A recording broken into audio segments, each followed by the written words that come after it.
First of all, before any of you ask, no. I did not see this movie in 3D. Fuck 3D. There's going to be some spoilers here, so if you don't want to be spoiled, don't watch. In terms of acting, casting, action sequences, and what they achieved technically, Deathly Hallows Part 1 is probably the best of the Potter movies so far. But in terms of building on the things that came before it, and how they tied together all the various story threads and finally pay off like the interpersonal relationships and romances and stuff like that, I'd say this might be one of the worst films in this series, if not the worst. Especially if you're a fan of the books. In fact, if you are a fan of the books like me, I think this movie may piss you off in a lot of ways. In terms of production value, action, direction, performances of the actors, everything is very good here, arguably the best of the series. But where this movie really falls apart is taking so many of the things that have come before it and trying and failing to pay them off in a satisfactory way. And nowhere is this more obvious than with Harry, Ron, Hermione, and that whole romantic subplot. It was obvious from a really early point in the books that Ron and Hermione had this whole huge sexual tension, unrequited love thing going on.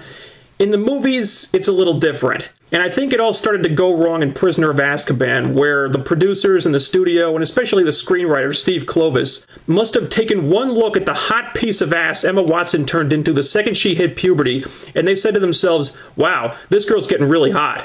Dan Radcliffe's getting really hot. If we put those two together and market the hell out of them, we can really sell this thing. And that's what they did. It's in the movies, it's in the marketing, so much so that I think the only reason they've included the Ron-Hermione relationship at all is because J.K. Rowling said they had to.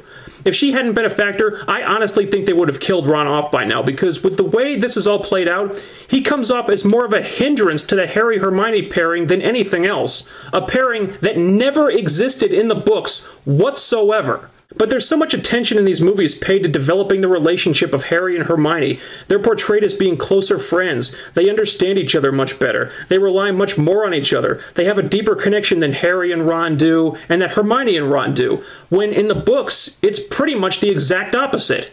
But in the movies, Harry and Hermione have this really close, intimate friendship that seems to be inching toward romance, and Ron is just this comic relief guy who hangs around with them because they've never bothered to tell him to get lost.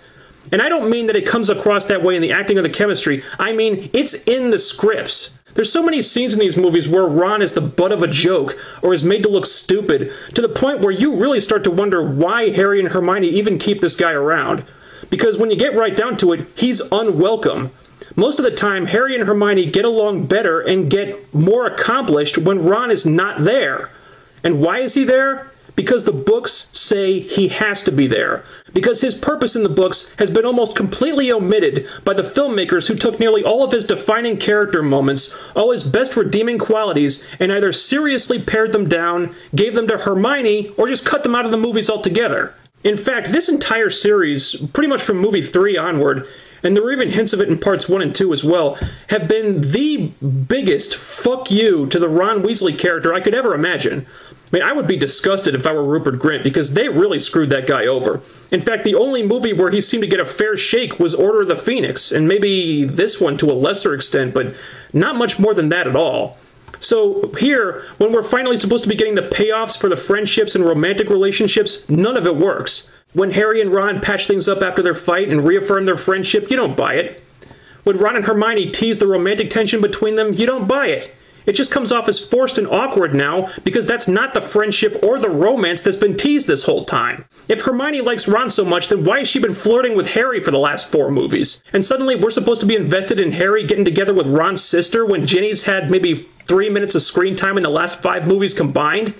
I'm sorry. Steve Kloves, David Heyman, Warner Brothers, whoever was responsible for this, it doesn't work like that. It's bullshit. I'm calling bullshit on this whole thing. And there's so many examples of this. I mean, things that could have and should have been set up so much better in the previous films, but they weren't, and now that the time has come to pay off all that stuff, none of it works. Like Dobby.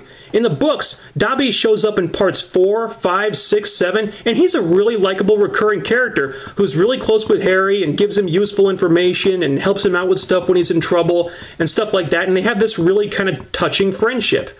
So when Dobby dies in book 7, there's a real emotional impact that comes along with that. I mean, hell, I teared up when I read that scene in the book for the first time. No joke. But in the movies, We haven't seen Dobby since Chamber of Secrets. And just like that, we're supposed to be all upset and heartbroken when he gets killed? Bullshit! If Dobby was so important to Harry, if he was so important to this series, then why haven't we seen or heard anything about him in the last 4 movies? Same thing with the wedding. Ron's brother Bill marries Fleur Delacour. Fleur Delacour, who has been completely written off since Goblet of Fire, and Bill, who has never even been mentioned in this series until this movie. In the books, that relationship was teased in Part 4, in Part 5 they were dating, in Part 6 they got engaged, and in the last one they got married. So there's a natural progression there. But here, it's like, hey Harry, you've got to stay for the wedding. There's a wedding? Who's getting married? Fleur. Fleur Delacour? We haven't seen her in 3 years. Who's she marrying? My brother Bill. Wait a minute. Since when do you have a brother Bill? Oh, I've always had one. But you and the audience are just finding out about him now. That's pretty much the way it comes off in the movie. The only story thread that's had a really good, steady, consistent build all the way through was the Harry-Voldemort rivalry. And yes, that's been well done, but all that other stuff was what really got you to care so much about Harry and his journey in the books, and none of it's there in the movies. None of it works. Also, something that really made me mad. Steve Kloves almost ruined one of the best scenes in the book. The scene where Hermione's getting tortured by Death Eaters. In the books, that sequence was bone-chilling. But here, I'm not going to say it falls flat, but it almost does.